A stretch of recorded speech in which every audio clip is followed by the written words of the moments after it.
So good afternoon, ladies and gentlemen. Sorry for that little snafu. I have here, if you like, some of Africa's best minds in discussing the whole question of AI policy, AI governance, the ethics of AI, and in that very broad sense. Africa is the center point of our conversation today, and a whole lot of buzz around AI has gone, and everybody is talking about AI. But one way I think we must try to appreciate what this panel is going to be bringing to the table is the fate and the tomorrow of Africa. We've come so far. We've talked of how a colonial regime extracted a whole lot of the produce and the labor of Africa, for which we got no commensurate returns. Now we are in a new age, but it can get worse. This is not a panel to scare you, but the fact is that, data colonialism, it's for real. These experts really will help dispel some of these fears for us. And we have no other than Shito Shilongo. Shito is a fellow of Mozilla Foundation. I'm sorry. She will speak about her work, but also a little bit, she's not speaking for Mozilla, but she will at least help bring some thoughts to how her work interfaces with what Mozilla is doing. Dr. Adepoju is a well-known voice, a key leader in this sector. He is the managing partner for CC Hub. Chioma is well-known to all of us. Chioma has done something quite revolutionary for girls' power, women's power. She's really helped to bring conversation about empowerment of women to the fore, and it's no surprise that she's also helping to lead the conversation around the role and place of women in the AI age. I think we're so lucky that we have Kwebna in our midst.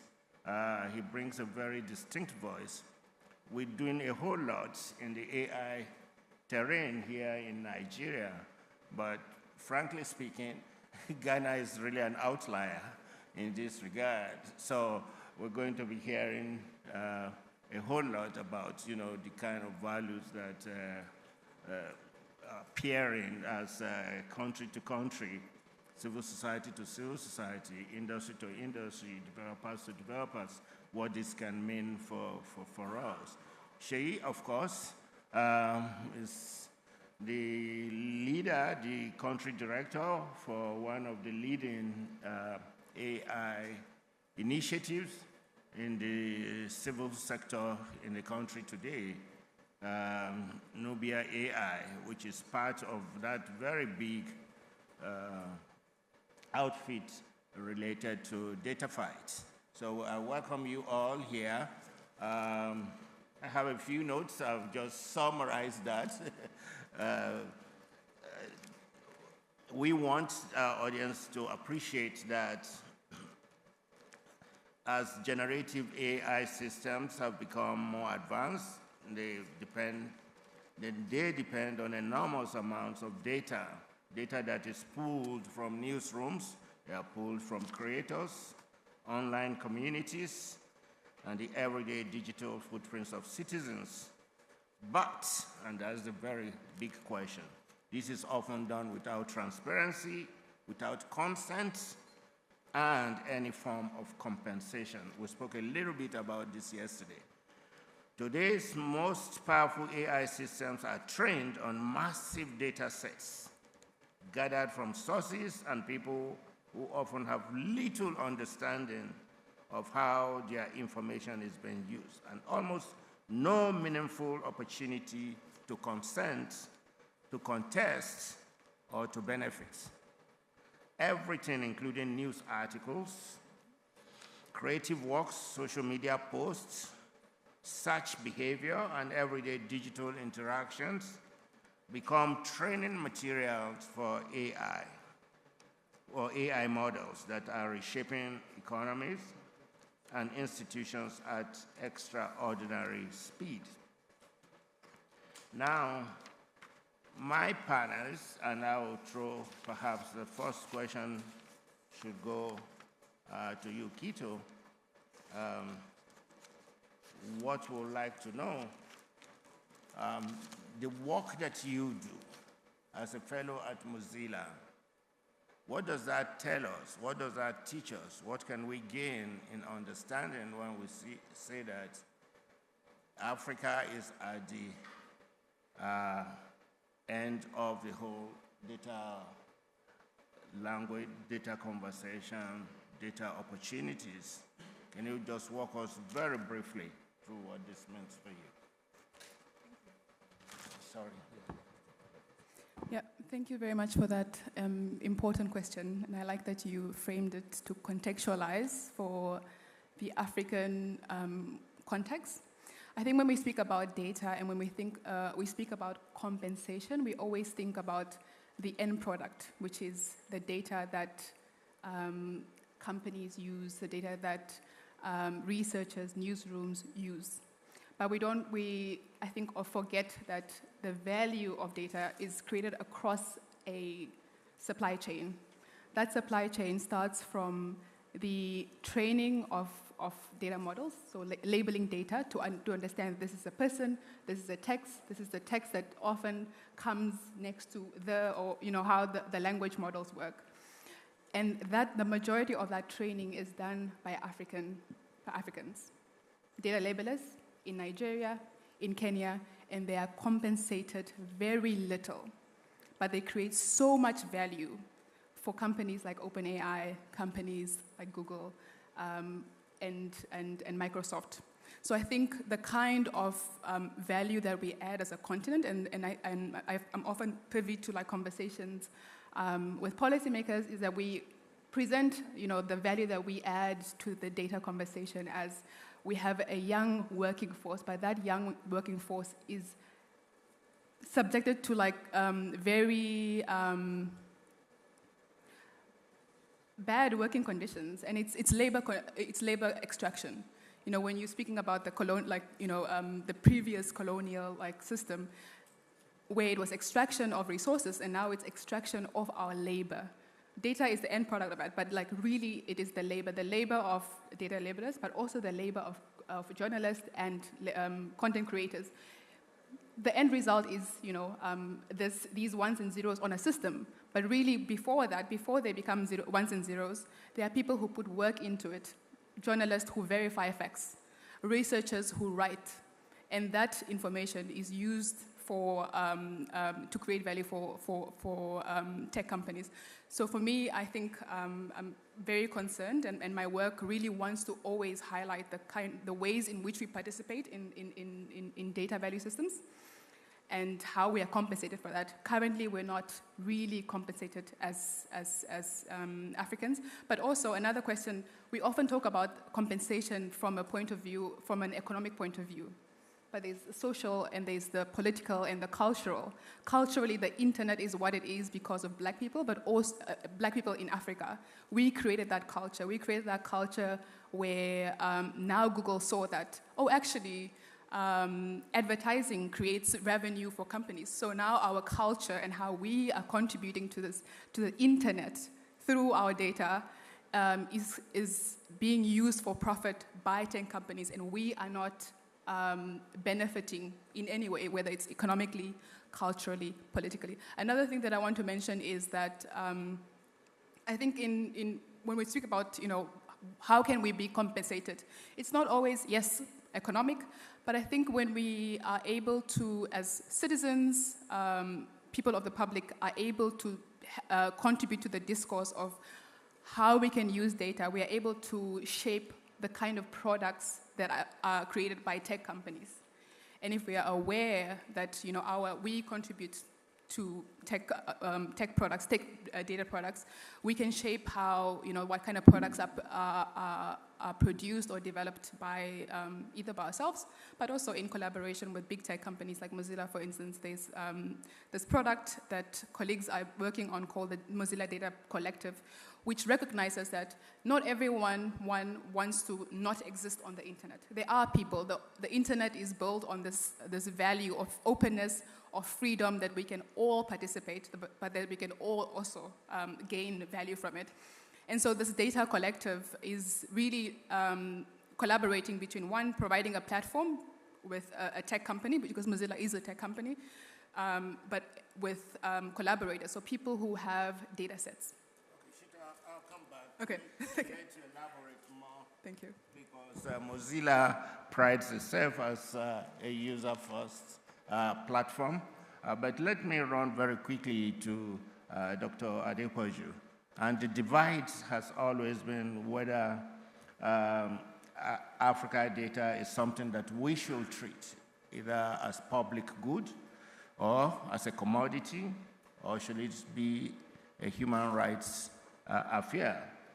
Please, what does that choice mean for the everyday African person? Thank you so much. I think it's not an either-or question. It should be the three. As an individual, it is your right. And it's also, so every individual, you need your right to consent, to give your data.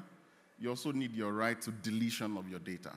And you can see a lot of startup companies now doing a lot of business modeling, even advocating for individuals to delete their data that some big techs have collected several years ago from them. Number two, it is also public good. We cannot build a very impactful AI ecosystem without the infrastructure of data. And as we are seated in this room, if you have done 3 degrees, you have collected the certificate. Many of us are sitting on important social data, sitting in your drive. If you have done a master's, you've done a bachelor's, many of you, your parents collected cooperative money for you to do that thesis, and the data is seated somewhere. Somebody needs that data, and some of those data can be anonymized for public good. A whole lot of our young people building innovation today in AI, they're actually using big tech LLMs that are not built for our context, and we cannot actually solve our local problems without actually feeding our own models. And those data are very important. So it's also public good when we're able to anonymize data for public good. For example, I've made a lot of startups that want to do a lot of work in using artificial intelligence to do at least 90% prediction of breast cancer for early detection. But you cannot do that work without longitudinal data collection of mammograms and the images that can be used to do the predictive analytics for that. And you cannot get that data anywhere until maybe there's an intentional work to collect those data. And those are data that can be used for public good, which are hospitals, and a lot of international healthcare NGOs can help us facilitate, right? And number 3, it also, it brings commercial opportunities. If we look at, when we say data is the new oil, the age of AI is what is making us understand it better now. Many African countries have lost the opportunity of doing great negotiation for their natural resources. If we discover oil in a particular country, you cannot go there to extract it without the community putting up a fight. You can also extract natural resources in many countries without the government giving licenses.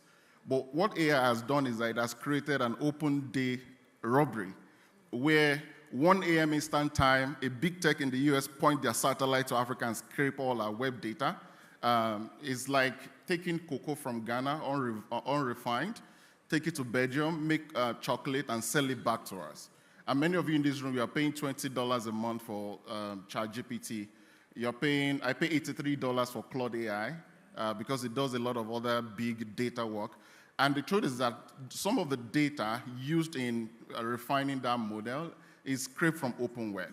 And it's very important for us to understand it from that context. But the other important point is that he that controls the data controls the value chain of AI. And it is very important that we understand that. We're a very technologically excited country, but sometimes we don't talk about the infrastructure that powers this technology that we're excited about. And when you look at the example of Sam Altman with WorldCoin Hub, where before many countries in Africa discovered what was happening, they've collected data of millions of people and for their iris. Because this particular fingerprint that we are using now, people can break it now. It's no longer the most unique identity system, right? And the future in terms of prediction is that our iris is what we are going to be using as personal identity to even, and you can see the use cases with your phones now where you can unlock with your eyes. And somebody that's collected that amount of data, before people discovered, imagine that that data has been collected across Africa and people were being paid $50 in some villages to do it. And they are not aware that they are giving away a lot of data. And when Kenya, as a country, sued OpenAI for that, I'm sure they've paid the fine, but where is the data? The data still sits with Sam Altman. So in the next 10 years, when we want to innovate about the future of digital identity, Sam Altman is still going to sell a software to you, and they're making a lot of money from it. That tells you that either controls data, controls artificial intelligence generally. And lastly, there's a startup in the US, a lot of them actually, where women post the picture of their feet, where you sell your feet. Many of you in the room, maybe the Gen Z generation will know about this kind of business models. And you can see that companies like Adidas and Fenty and beauty companies can actually buy this data to do modeling of the new shoes they want to sell to you, or the new type of paint they want to sell to you. And you are just selling the picture of your feet for a small amount of money. It's a fetish that many people engage in, but the amount of money it makes for those companies is crazy. We cannot run away from negotiating what the future of our data is. Thank you so much, Doc, and we'll come back to discuss the details here. Chioma, let's move beyond institutions. Let's talk about communities. And voice is very important. How do you ensure that communities have a voice in this conversation? Thank you very much. I think the first thing is we need to understand what data is.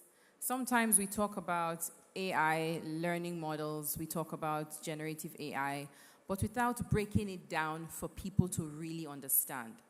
How many of us here have gotten a text message from an organization that you didn't give your phone number to? How many of us have gotten an invitation to an event or to buy something and you're thinking, how did these people find me? How many of us? Someone has sold your information. This is what we're talking about, right? So when we talk about data, sometimes it sounds really abstract, but this is where it starts from. When INEC sends you a message and says, go and collect your PVC, that is your data. When NIMSI sends you a message, that is your data. How many of us have heard of the number of breaches, data breaches that NIMSI has had? But NIMSI hasn't come to us to say, this is what happened to us, this is how your data was breached, this is what we've done to ensure that it doesn't happen again. Right? So this is what data is, and I'm trying to break it down so that when we're having these conversations, we know exactly what we're talking about. How communities can be empowered. I mean, we have women's information that is being weaponized. How many of us ladies here use a period app? It tracks your period. You don't have to think about it again. So it just tells you your period is coming on this day. And you're telling it, yes, my period started this day. So the next month, its ability to predict when your period is going to start is even sharper. Some of us use pregnancy apps as well. Oh, I'm ovulating on this day. These types of data that we think the app is helping me, just like he said, it's collecting this information, selling it to organizations that then tailor the products they want to sell to you because they know Chioma's period will start on Monday. They will then tailor a product that says, it's Sunday, oh, buy this thing now so that your Monday will be good. You know your period is starting. That's literally how it works. And I'm trying to break it down to the granular pieces so that when you want to advocate for yourself, you see the use case in your everyday life. How many of us use How many of us use ChatGPT to refine our work? I'll tell you a quick story about that. In countries like Kenya, India, the Philippines, where you have unemployment rates of up to 60%, citizens were invited to become something called human enablers, because whether we like it or not, LLMs and these AI tools do not exist in a vacuum, right? We've heard the term garbage in, garbage out, yeah? So it is we humans who feed these AI tools what they feed back to us. And so people have been gathered and paid $1.50 an hour in Kenya and some of these other countries, while in the US, this amount of labor will cost anything from $30 to $60 an hour. But they come to the continent and they pay $1.50 or sometimes even cents for people to work as human enablers, identifying the information that these LLMs and these AI tools use to do the work. So it's kind of like we're getting, forgive my language, we're getting screwed both ways. They are taking our data without our knowledge, but they're also then, when you write an article, how many of us have seen, question for you guys, how many of us have seen, you put up something and someone says, this was by AI, but you know you wrote it yourself. You know why people are accusing you that it was AI generated? Because they have trained AI tools on how we speak. We were colonized by the English. Nigerians speak very good English. Kenyans speak very good English. And so AI tools were trained on our English.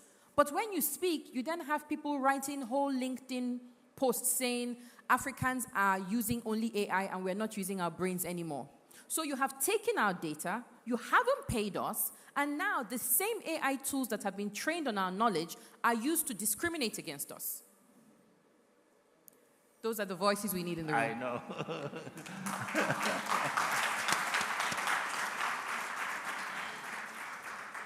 I think we're so grateful. We're getting great vibes from panelists.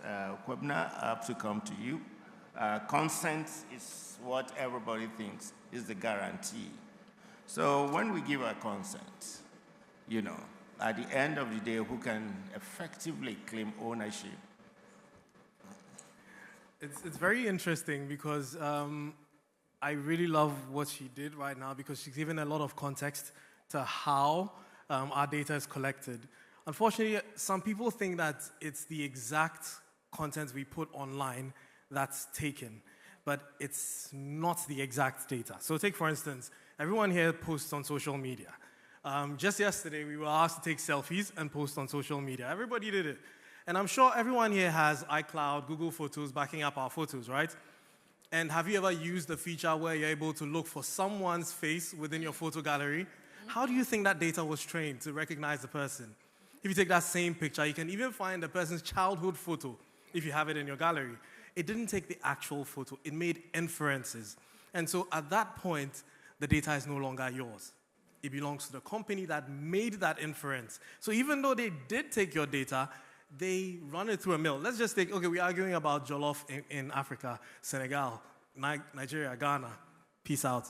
So imagine we take all this jollof and we blend it, right? And then we bring it out. How are you able to identify which one was Ghanaian jollof, which one was Senegalese jollof, which one was Nigerian jollof? You can't.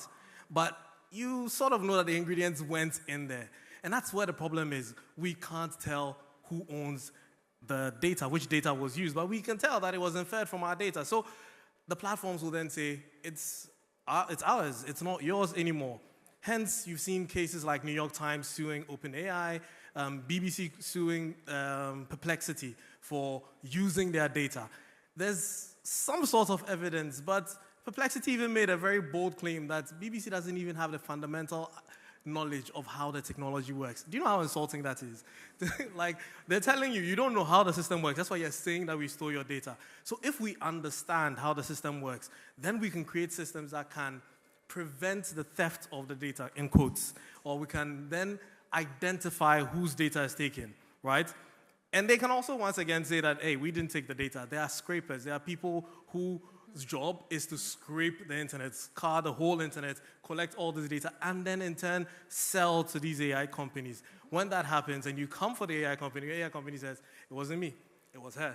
So at that point, we're all screwed, borrowing her words. So who owns the data? It's no longer yours. You do own the initial data. You don't own the metadata. You don't own the behavioral stuff around the data. Take, for instance, Cambridge Analytica. It was psychographic analytics. They took people's behavioral data, not their identifiable data. So they know that, oh, this person likes the color blue. You think your favorite color is black, but when you're scrolling on TikTok and you get to blue, you pause. The system then gathers that information. Everyone here has chopped breakfast before, true or false? True. The Nigerians know what the breakfast I'm talking about. You know, when you chop broken heart and you go on the internet can tell. Because when you get to people who are being lovey-dovey, you scroll. But when you get to the point where people are saying men are scam, you will stop, you will like, you will share. That behavioral data is being collected. When you're a guy and then you're chopping broken hearts, you can't say anything. You just keep quiet in your room and listen to Westlife and stuff, Celine Dion, Mariah Carey. You can't, your music, your Spotify knows that you are brokenhearted because of your behavior. Now that data is not being collected and saying, oh, Sheun or Odogu is going through a broken heart. You get it? So if later you go and say, delete my data, they will delete your data, but did they delete your behavioral data? No, they didn't. So to answer your question, your data is not yours. Your behavioral data belongs to them. Thank you so much.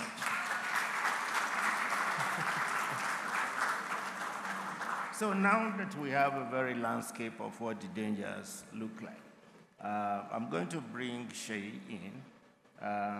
In this age where data literacy itself is so poor, if we offer consent, at the end of the day, there's a whole battle going on here now. And in the media, this is a big deal about compensation. I want you to start the conversation, and I would like to ask everybody, but you can start it, Shay. What should the mode of compensation look like? What are the terms? What are those models in compensation? Thinking about compensation, how should we go about this? All right, thank you very much. Like you said, people will be compensated. The organizations, the platforms that store this data, these data subjects themselves need to be compensated. Newsrooms like BBC that you mentioned need to be compensated. The platforms that host this data, that collect, and that analyze also have to be compensated for the work that they've done on that. No, the way I look at it is when it comes to the compensation is when you say who owns the data is who should be compensated, isn't it? It's like asking who owns the child. Is it the father or the mother? And while that is going on, someone else is asking, is it the grandparent that actually owns the data? Because the grandparent is also responsible for the parent, who is also now talking about the ownership and probably compensation for it. I think the way to go is this. The governance of the economics of data and the ethics of data, I think we need to have ethicists and economists in the room to say how much of compensation should go to the data subjects themselves, and to determine how much should go to the processors of the data that keep it in a place where it becomes useful for public good. And then the other, I don't want to call them opportunists, but people who actually make good use of that. I have done that before. Before the clearly AI work we do at Nubia, in predicting elections. It's all about looking at people's demographics, ethnicity, religion, and all of that, and we're able to determine what their voter voter behavior will be like. So I'm to be paid for that, for being able to deliver that intelligence. I don't know how much, like he said, those people who voted and just declared who they were need to be paid for that. But the way we have been able to go about that in the work we do, bringing fairness and also needing fuel for development, using data for development now, is that we've looked at like two kind of ways. One is to get informed consent from people for work that we use for public good, probably for the development of journalism, where we are not going to get paid for what we are using that for, probably in the development of local language models, where we get Yoruba, Igbo, Hausa, Fulfude, Urhobo language. I think yesterday night I was working on Nubia and I was able to generate a content in Swahili, a full data-driven stuff. But I wasn't sure whether what it was telling me was correct because I'm not very versed in Swahili. So I had to pivot to Yoruba, and it was so interesting to be able to see that. Now, those kind of data, when it's used for non-commercial purposes, we actually ask people to, give us those data sets, Yoruba speakers, voice, text, and all of that. But whenever we want to use something for commercial purposes, such like what we use for GoLocal, we always believe in data exchange. First of all, to the data subjects, a kind of fee is paid back to them. It's just the way you pay your reporter some amount. We believe data subjects are actually reporters. Okay, Shay, I think we'll come back to deepen that. All right. So I have one opportunity for everybody to roll our audience into the conversation. There's a structural issue about being data expertise and the terms of negotiation. How, based on your own work, through the fellowship, what kinds of thoughts and counsel would you give to African developers, people who are in the public use arena of data, on how to move in that whole process? Yeah, I really appreciated everyone's insights and the understanding of data as well, and how all of us are data workers, essentially. I think for me, the African perspective is in two parts. The first one is how we contribute as data, like seeing ourselves as contributors and data workers. It might be that it's your insights, but you're still a data worker. And even if you're not getting compensated economically, I think we should be able to determine the kind of public interest technologies, or how the direction that technology is taking to be able to solve the kind of social and economic challenges that we face. So from a structural point of view, I think positioning ourselves, one, as not as, in the AI race, like how the US is. I think we are very different. We are very far away from that.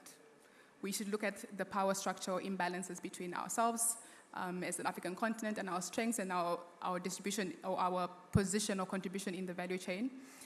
And then the second one is really about, I liked hearing the different solutions that are being showcased.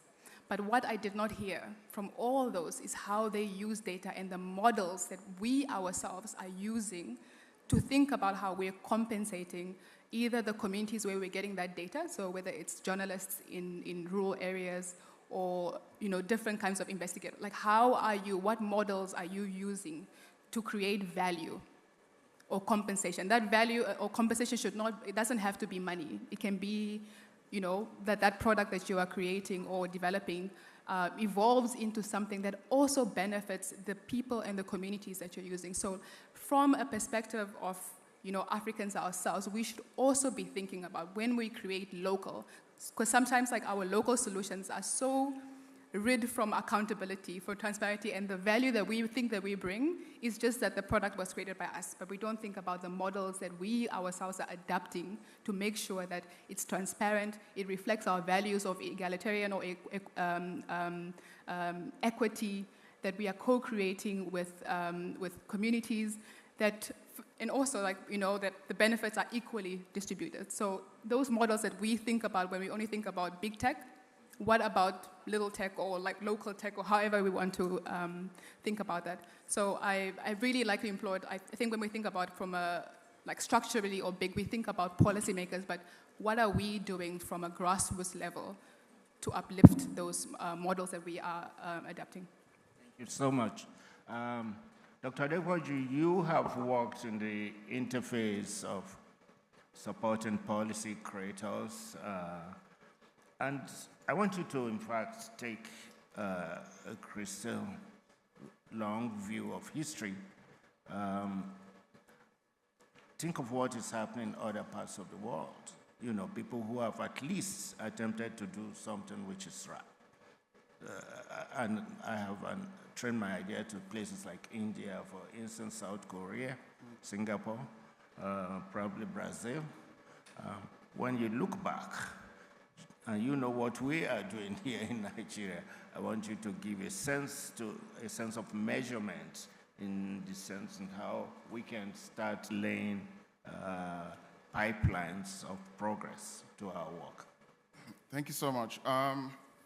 When we look at what the Nigerian AI Collective is doing, I think is an important piece of work that will set the foundation for some of these solutions that we want to talk about. Number two thing is that you can see even countries like Uganda coming to Nigeria to learn about our data protection policy. As a matter of fact, I think Nigeria and Kenya are the top countries in Africa now when it comes to data protection, enforcement. So some, initial work is happening.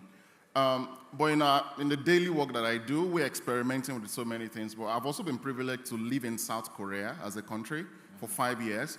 And I saw, as far back as almost 10 years ago, they had something called data cooperatives.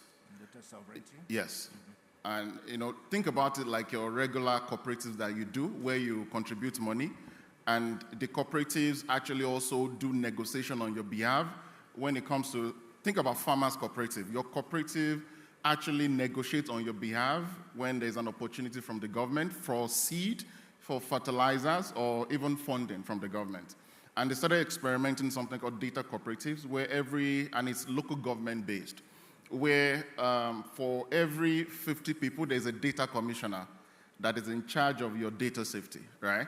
Imagine that we're able to replicate that, and now that AI is becoming very pervasive of the society, we'll begin to experiment with data cooperatives, where as an institution, there's a voice that speaks on a corporate level, for people when it comes to compensation for their data. And when we talk about compensation, we're not talking about the US dollar or Naira. There are many ways that compensation can happen. What if we start experimenting with, we were having a conversation yesterday where somebody said an organization went to a man that has a pharmaceutical shop, and they requested the data of his pharmacy, the sales data in the last 20 years, and they gave him 75,000 naira for that amount of data. Do you know the kind of modeling that can be done with that sales data over time? What if we start experimenting within data cooperatives where that data gives me a laptop for my son that is entering the university, and you don't need to pay me in Naira or in USD. Then something must be exchanged from the value I'm giving to you. Another one is for innovators in the room. I think there are so many opportunities. I just concluded a research on AI language tech for 7 low-resource African languages. And I spoke to a number of AI language tech founders, 20 of them in Africa. And you'll be surprised that the big techs are not ready. There are organizations who have collected thousands of hours of data on Kiswahili as a language that is solid, that Google as an organization can just plug into to do great translation service. But they won't do that because it's easier for them to scrape our data. And it's also easier for them to give money to people in academia as grants to be able to do that work. While there are startups, it should be a complementary work, not just the people in academia collecting that data, because the academia has a very unique data they are bringing to this as professors of communication and linguistics, but there are startups who have been collecting this data for almost 10 years. But the big techs are not ready to sit down on the table with them. So that tells you that what we are discussing today is super important. And number 3, can we start experimenting with data donation platforms? Not so many of us are doing that. And countries like Israel, for example, 2 weeks ago, they started experimenting with coding all their web infrastructure, where you cannot scrape data directly from any web page in their country. And if you are to scrape, there needs to be a trigger for permission for you to do that. And then if they are charging you money to do that, you need to pay. If there's something you are giving in exchange for that, there's something to do. Even though that is a big infrastructure, but organizations like Nigerian Computer Society, with the Ministry of Digital Economy, NIMSI, I hope you know that for us to do this kind of work, we also need to tighten our infrastructure. Like you said, and I gave an example where I spoke yesterday around some innovators in Nigeria are even doing the NIN fraud, right? That tells you that data is important. If you can do NIN fraud where an investor says, I need 500,000 users before I give you this $1 million on your platform. And you know you have 2 months to onboard 500,000 users. And as a digital public infrastructure, digital identity is one of the things to do your KYC. And you see a number of startups who I believe they are under prosecution now, paying agents to go to local people to collect their NIN number and pay them 6,000 naira. And they will go into their room in Ikoyi to onboard 500,000 users right in their rooms. So that tells you that we cannot run away from this conversation. We've made a mistake with crude oil. We cannot make that mistake with data. Thank you very much. So I'll jump to Kwebna and then end up with Chioma and Shei. Kwebna, we have to talk about the intellectual property protocols and regimes. And you are really at the center of that in the work you do. How are we really going to defend the integrity of our data? How can we achieve anything like AI sovereignty in the sense that countries like South Korea, which he has mentioned, or India, can at least boast for now? So Doc's examples hit the nail right on the head. I work in the creative space as well, and just a couple of days ago, I was trying an AI tool called Suno to make music, and I realized how very good it was. And now I was worried about the creatives in the very near future. How are they going to be compensated? Because it's bad enough that nobody's consuming music from CDs or cassettes anymore where you are guaranteed to get revenue. Now, everyone has Spotify or Apple Music or YouTube to consume music from. So your favorite artist is no longer a favorite artist. It's like your favorite genre of music. You can listen to a plethora of songs in a day. You discover new artists. Now, what happens when music is churned out as much as text messages? Somebody could just make 500 songs in a week. Who's getting paid for that? And then all they can say is in the style of Burna Boy. And then you have Burna Boy style music. Is Burna Boy going to get paid for that? Now, when you look at it from that perspective, that's when everything we talked about right now comes into play, where that data that we're collecting, people need to be educated. A lot of education. This is great because then people are getting to know what's happening, how they can secure their data. Just not upload anything, just not give, I can tell that somebody just probably uploaded their company's financial data into ChatGPT before coming here, just because they had to deliver that report that they've been running from. You know, the boss just sent them a message, where's the report? Straight into ChatGPT, generated it. And that data is gone. It's gone into the public domain. Anyone who gives a very good prompt could even get that data later on. And so we need a lot more of education for people to know. And we're talking from the grassroots all the way up to the C-suite executives. Some executives are even guilty of these things. So ultimately, our data, the sovereignty of our data lies with us. We can't trust big tech to protect our data for us. And as Doc gave in the example, talking about Sam Altman and the WorldCoin, he didn't think about us. He's thinking about his money. He's thinking about himself. The more we get a lot more of local, innovators who are not scamming, who are actually building softwares, and we're empowering them. Then they can have a seat at the table. Then they can also protect us. In the event that we can't protect ourselves, or we know that this group of people can't protect themselves, we have people who can actually represent them to protect them for them. And we know that they have integrity and they have something to lose. So, Chairman, I'm going to ask you to help lead the whole charge about, how do we retrieve all this lost ground? And not looking at it merely from a gender perspective now, I mean from a whole of society perspective. What are the steps that we need to take to retrieve this lost grounds? In 10 seconds. Big question, and very short time. I think the first thing is education. When you know what data is, you know what your data can be used for, you know how that data can be weaponized against you, then you are able to, as it were, arrange yourself.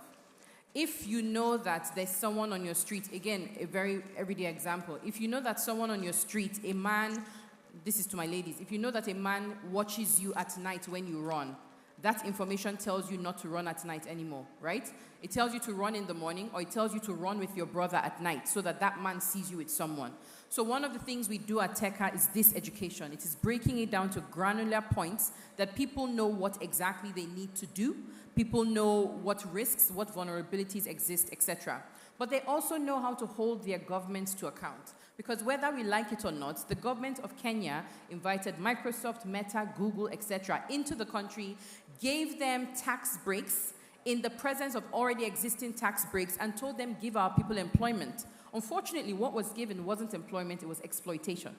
So we need to hold our governments to account and tell them, don't bring people in to rob us, right? Our government, and this is why I'm very excited with the AI Collective, I think it's extremely, extremely important for us to devise what our contextual needs are, but also what the risks are for our people, so that we go to our government and we say, hey, this is the path we want to take. Allow us to guide you. And I'm grateful that, the AI Collective brings in the Ministry of, brings in the relevant ministries into the conversation. It also brings in civil society. We must also be careful to ensure that we are proactively including persons with disabilities. Whether we like it or not, for persons with disabilities, the internet and technology presents a world in which they are not disabled. So they end up using technology so much more than other people. So in thinking about data, we must cater to that genre of people. We must also cater to the queer community, even in the presence of a really, really draconian piece of legislation called the Same-Sex Marriage Prohibition Act. How do we ensure that queer persons are able to access data, have their data accessed in ways that do not criminalize or further criminalize their existence? So there's quite a bit that rises and falls on the plate of government, because government is the biggest deliverer of governance to people. Thank you. So, Shay, please cap it up for us. Just give a general sense of what ethical governance will really look like. Yeah, thank you very much. I think all that we've said can be couched in four words, and they just kept recurring in my brain. And that's the fact that language is important. Linguistic inclusion. I always say there are no rights, including the right to compensation, if people cannot understand what they are signing into. I mean, if you don't understand the choices they are making when they are seeking their consent, or when they will, probably if they can even withdraw their consent later on. And the other one is what Chioma talked about, is literacy. We usually call it the 4L of our own work. Is literacy. And that is not just literacy in terms of intellectual literacy. It's the fact that what you are engaging in is socially understood. You understand the implications of you giving your data, or what is it going to be used for, how is it going to be used, and how is it going to be used not just about you, but about your ethnicity, about your region. When I use thumbs up on my WhatsApp, and I usually use that's data anyway I'm giving now, I usually use the tone that is closest to the last one. So if I make other decisions on online, probably when I'm looking at traffic lights, and I have a poor eyesight. So you're able to connect this black guy with not being able to locate where there are traffic lights. It's also possible that while I'm giving my data, while I'm aware of that, I want to know that this is not also affecting, you are not also going to be typecasting people that look like me. So that level of literacy is needed by people who interact. And then, like Wave is talking about, is the localization of all our efforts. All that the ladies and gentlemen have thought about is building this data ourselves, this AI ourselves, AI tools ourselves, and this even bringing in the data centers here. There's no way we can have control, legal control, policy control over what the cloud that's, over there. And then the learning from it is, continue to develop a new generation of people who are invested in AI and in data safety. Thank you very much. In a gathering like this, obviously we thank these eggheads who's offered us a master class. I think we have an opportunity now to take 1, 2, or 3. Aha, I know there will be bedlam here now. So, okay. I see the lady in front. I see the gentleman. I see you, sir. Why not let's do these 3 and see whether we can escape the censors before they come.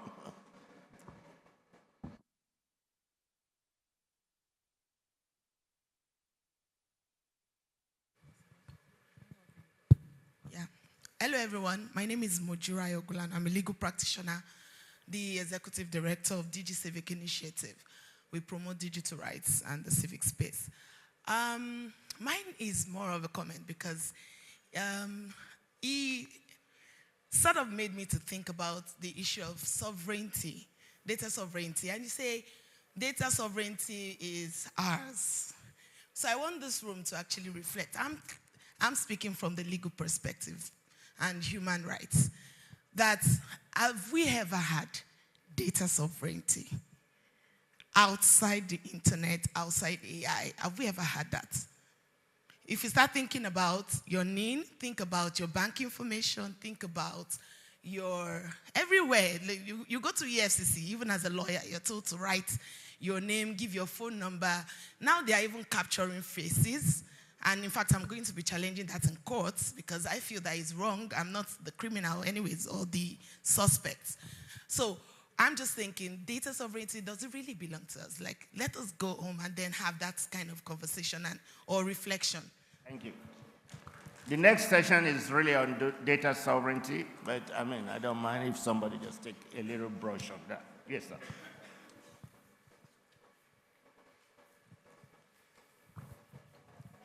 Good afternoon, everyone. My name is Sadiq Katada.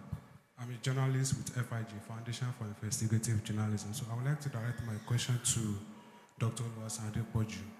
When you talked about compensation, are we talking about compensation for individuals, for entities, institutions, or for the country itself? Compensation for data that are scraped or that are collected from persons, organizations, or the country. Thank you very much. That's yours, yes.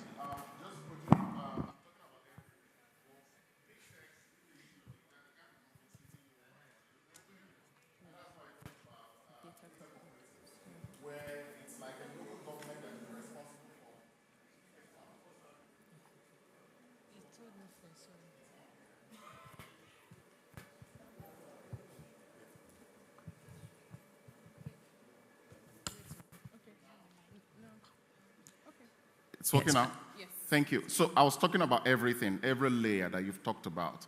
But for us to be able to get local people compensated, individual level data, it has to be through a cooperative, right? And what that looks like, it has to be experimented, it has to be formed.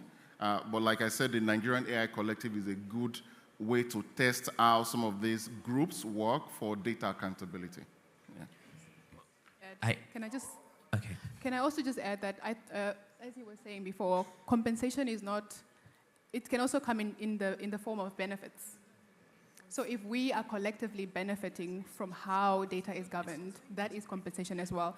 An example from the previous era of platform. So Google using this model of ads, the ad industry was invented from our eyeballs. But the majority of the benefits, so the internet culture, so you sharing, making jokes, memes, that cultural aspect of the internet, Google or other companies saw that as okay, we can make money out of that. And they made a lot of money. But the foundation of that is based in our cultural creation of the internet as an essential product of our culture. So compensation can be anything else. It can be from the example of the pharmacy.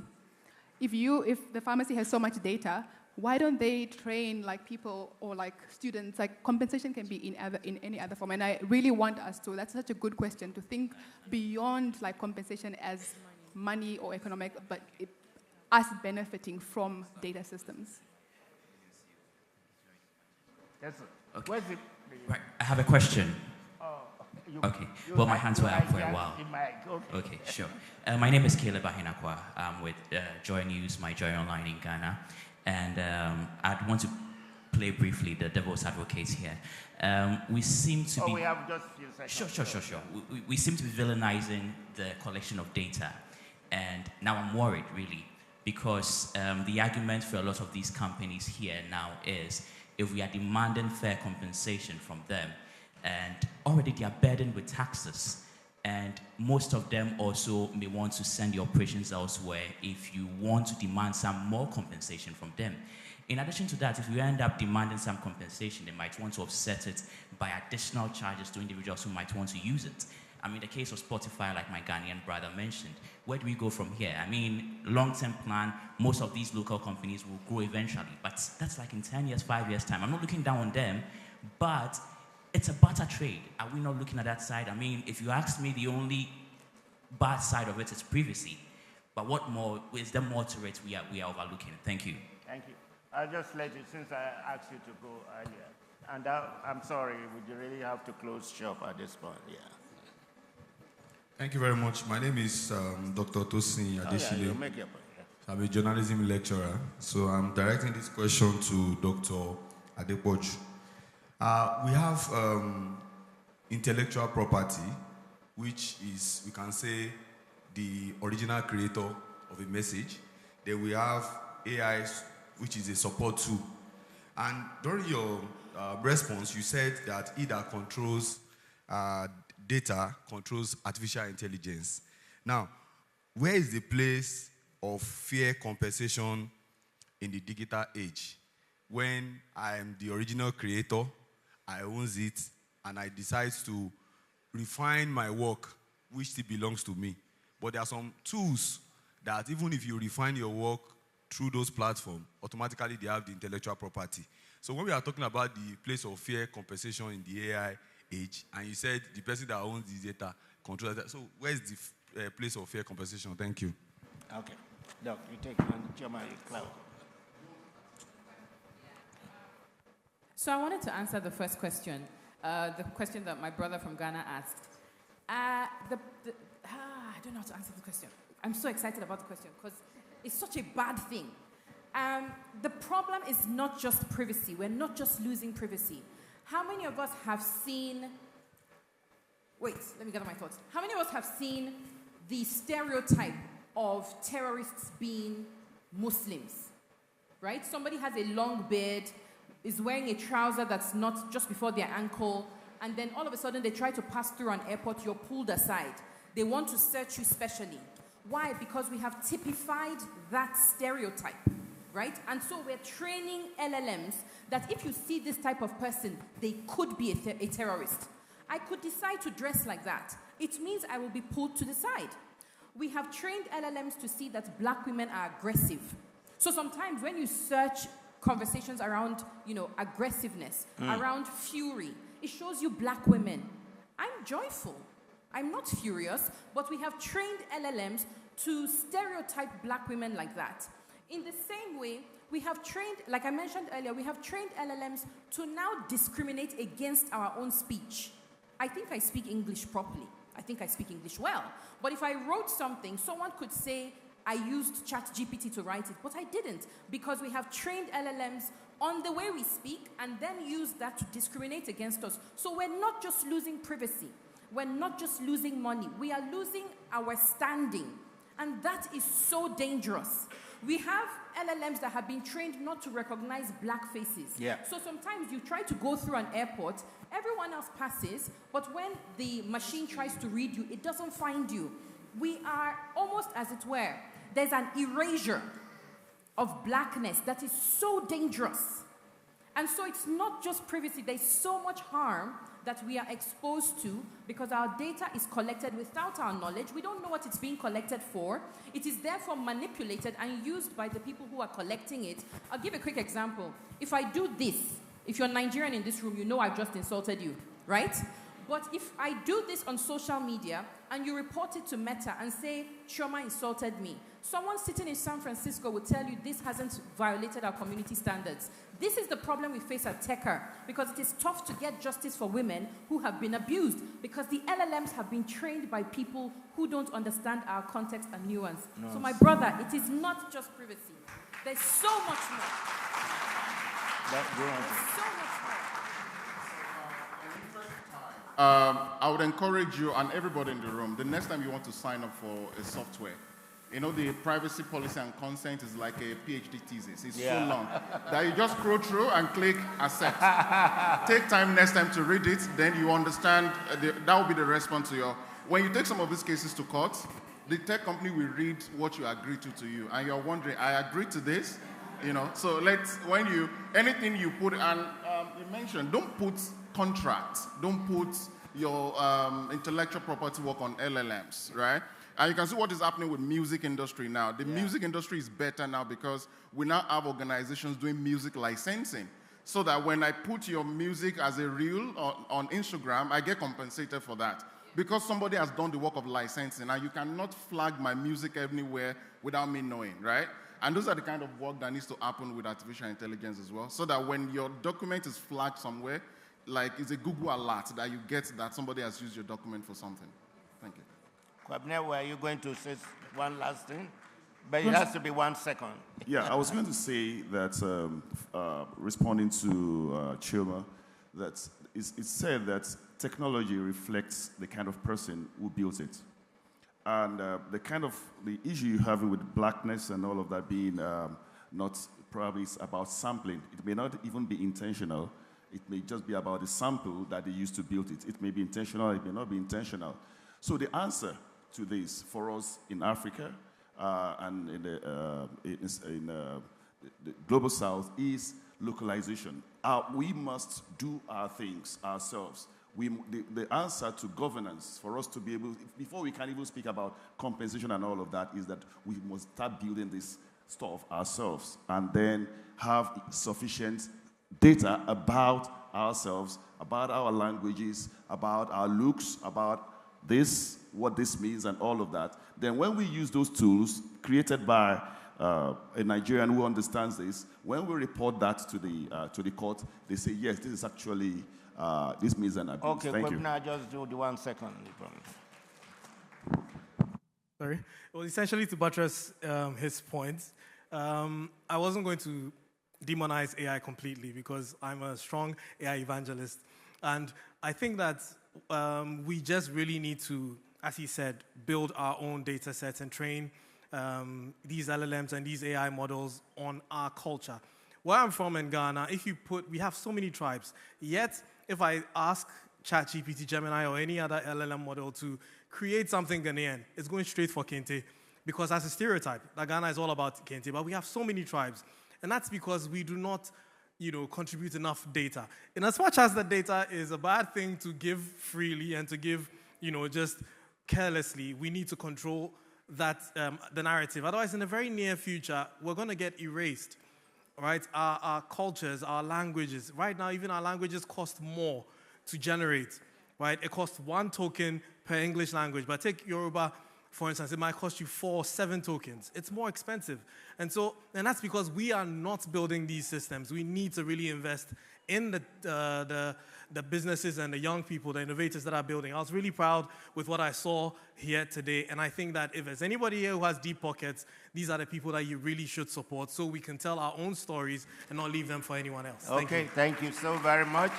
I think that's really a good place to end this conversation. I'm really grateful to this very distinguished panel, and I'm sure the whole audience shares with me great appreciation for what I think we've gone through today. Thank you so very much, and we've spent way beyond time, I know, but thank you so very much.